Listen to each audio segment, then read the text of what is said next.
Bueno, pues ahora que hemos visto cómo funciona el módulo doc y el doc, me lo voy a cargar, porque quiero entrar en detalle en cuanto al funcionamiento de estos atributos de módulo de los que os hablaba anteriormente. Un atributo de módulo, tal y como decía en Elixir, es una especie de anotación, es como un metadato, en forma clave-valor también, como si fuese una entrada realmente, que en el momento de compilar es extraída por el compilador para distintos usos. Algunos de los usos ya los hemos visto, por ejemplo, lo del doc y el módulo doc pues sirve para generar documentación y algunas herramientas como VSDoc lo pueden parsear. Pero también existen anotaciones de otro tipo. Por ejemplo, existen anotaciones para declarar tipos, para declarar especificaciones de pues, las entradas y salidas que tiene una función. Algunos de estos atributos realmente proceden del mismo concepto que tiene Erlang de atributos de módulo.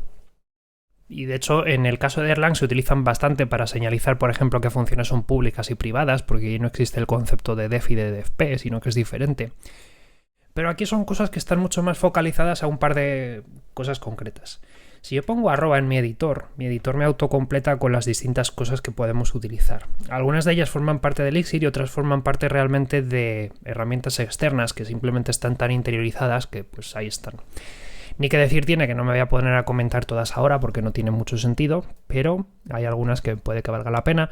Ya hablaré de spec cuando hablemos de los type specs porque son bastante útiles a veces, sobre todo para inferir tipos de datos, a pesar de que Elixir no es un lenguaje estático, o sea, no puedes saber directamente el tipo de un parámetro desde fuera, pues con los spec podemos obtener algo parecido. Pero en general, pues esto lo iremos viendo según vayan surgiendo, tampoco hay que contar mucho. Si acaso la única interesante, por ejemplo, es VSN, porque esto es un atributo que viene de Erlang, que sirve para indicar la versión. Simplemente ponemos VSN y luego le ponemos como valor, pues por ejemplo, 2 o 3 o 4. Así, por ejemplo, si tú tienes un módulo y tienes la versión 1, pues tienes que tener cuidado si luego lo utilizas con otro módulo, porque lo mismo tú cambias de versión y dices, ay, es que mi código no funciona. Claro, es que ahora mi módulo es versión 3 o algo por el estilo.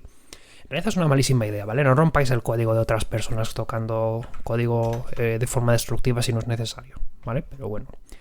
De cualquier modo, en su forma más genérica, nosotros podemos poner cualquier cosa. Por ejemplo, podríamos poner... creo una anotación, o creo, perdón, un atributo de clase, un atributo de módulo, perdón, llamado mundo, y le doy como valor world. Los atributos de módulo también se comportan como constantes. En el momento en el que mi compilador procesa esto, registra que existe una clave llamada mundo como atributo, cuyo valor es world. Y a partir de ahora, ya donde se encuentre un @mundo a solas, lo tratará como si fuese una constante. Es decir, sustituirá en tiempo de compilado la anotación @mundo por el propio valor world, ¿vale? O sea que son atributos de módulo, pero también nos valen pues para tratar con constantes. Por ejemplo, si esto lo pongo así y ahora hago un lanzo mitch y trato de hacer hola.hello, pues ahí lo vemos, ¿vale?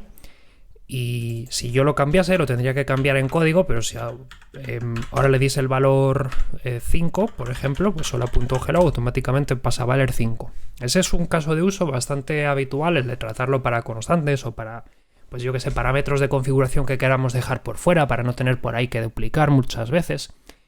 Y que no queramos, por ejemplo, tener como devs. Por ejemplo, imaginad que tenemos que fabricar un mapa y meterle un valor a un cierto mapa que se llame mapa. Tenemos que ponerle el valor cargado y ponerlo a true. Y este mapa siempre va a contener la misma configuración. Pues podríamos tener un @mapa y en vez de eso pues poner aquí @mapa y podemos poner perfectamente un mapa que sea, pues yo que sé, host, localhost, port 3999, yo que sé, user admin y password admin. Y bueno, claro, tiene que ser con comillas. Y entonces ahora, cuando de nuevo pues lo lance, pues vemos aquí nuestro mapa cargado. Sin embargo, en este caso es importante entender que el compilador, de nuevo, aquí lo que hace es que hace un copia y pega, ¿vale? Esto al compilador le entra así. Cuando se compila, lo que se vuelca en código es así. Que no sería lo mismo que si hiciese una función llamada mapa y devolviese siempre la misma constante, ¿vale? En este caso la semántica es un poquito diferente. En este caso no se hace un copia y pega, ¿vale? Sino que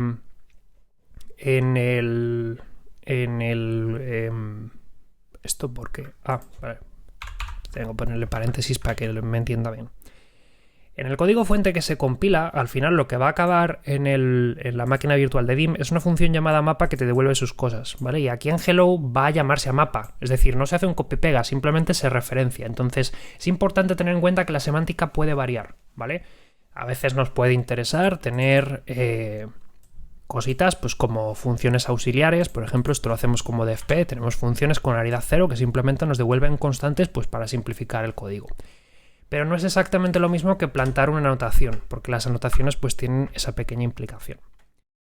Otro detalle sobre las anotaciones es que pueden actualizarse, es decir, una anotación no tiene por qué salir una única vez, ¿vale?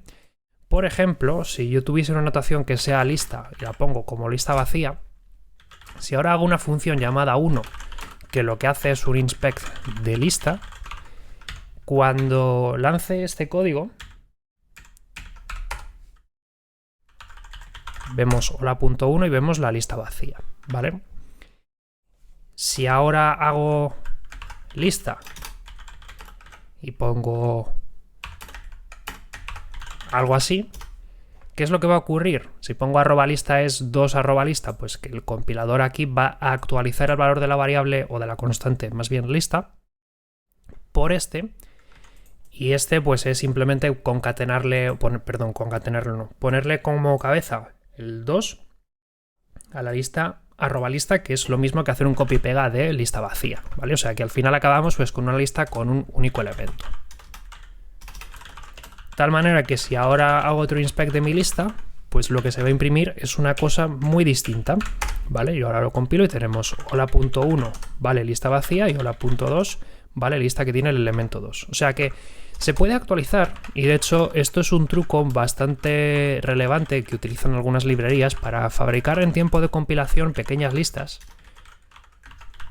Que estos son pequeños truquitos que ahora no voy a contar muy en detalle porque entran en el ámbito de la metaprogramación y me parece que no es el momento de hablar, pero nadie quiere hablar de la metaprogramación, no sé qué pasa, y yo no voy a ser menos. Ahora mismo no me parece el momento de hablar de la metaprogramación, pero bueno, tiene sus usos porque, pues eso, tú puedes tener como variables y código que se interpreta en el momento de compilar el programa prácticamente, lo cual es muy interesante en ciertos aspectos.